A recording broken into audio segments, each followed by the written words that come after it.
Hello viewers. Well, earlier last week I popped along to Codemasters to find out a little bit more about their new F1 online game. Let's take a look at this.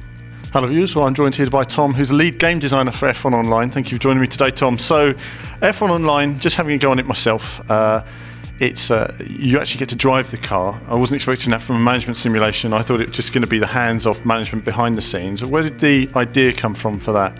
Well, I guess, first and foremost, it is a multiplayer racing game. That's the real drive for players here. It's accessible racing backed up by a deep management and development game. So I wouldn't call it a simulation as such.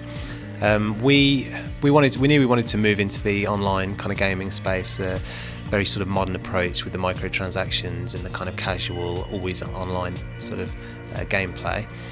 We just thought this was the best way of getting people's attention, making a fun, accessible, but also intense and deep racing experience, and also complementing the console products by attaching the kind of team development side that we know people are clamouring for. Okay, so lots of options in there. One of the things I was a little concerned about was obviously I could go in, tune up my engine, jump back into a lobby again. Is there going to be a leveler for new people joining the game and levelling people who are experienced, any kind of ranking system like that, so that you're not up against someone who has a brand new front wing or whatever? Well, the custom team development side of things is roughly divided into four, let's call them tiers of competition. So we've got our U class, which is where everybody starts off now.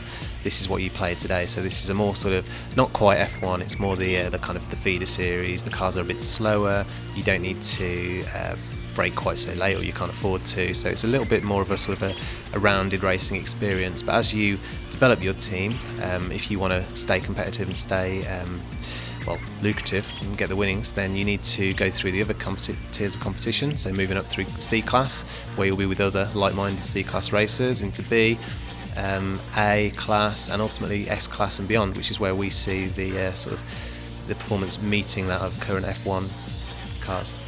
Excellent. And finally, Tom, really just tell me a bit about the game, say you're most proud of, that you've got in there and you think that was a great idea. Let's think. I'm lost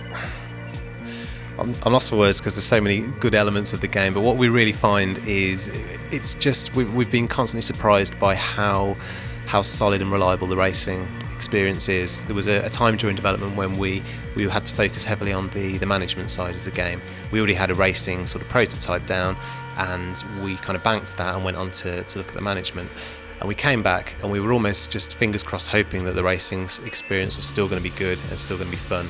And it is. And we're all just constantly really impressed with how accessible, how easy to pick up, and yet how exciting it is. You know, we throw the word around casual games. We wouldn't call this a casual game, but it's certainly a step in towards the casual kind of market. But yeah, you find when you picked up the racing and you're on a track and you're against 23 other players, it can be anything but casual in that intensity and that excitement that you feel. I certainly agree when it comes to the competitive excitement. Tom, thank you very much for your time today. And viewers, we're going to be having a lot more F1 online on the site, a little bit on the channel as well, and you can look forward to a detailed interview from Martin on the teamvv.com website. But that's it from me for now. Let's take a little bit more of the game.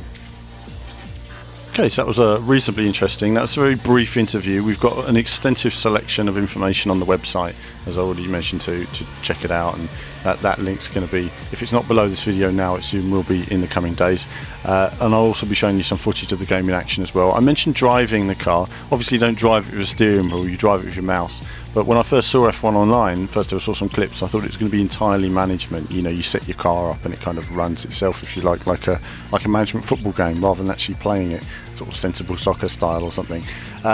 It was interesting. It's good fun to play, especially in a room with people. It was fantastic fun in a room.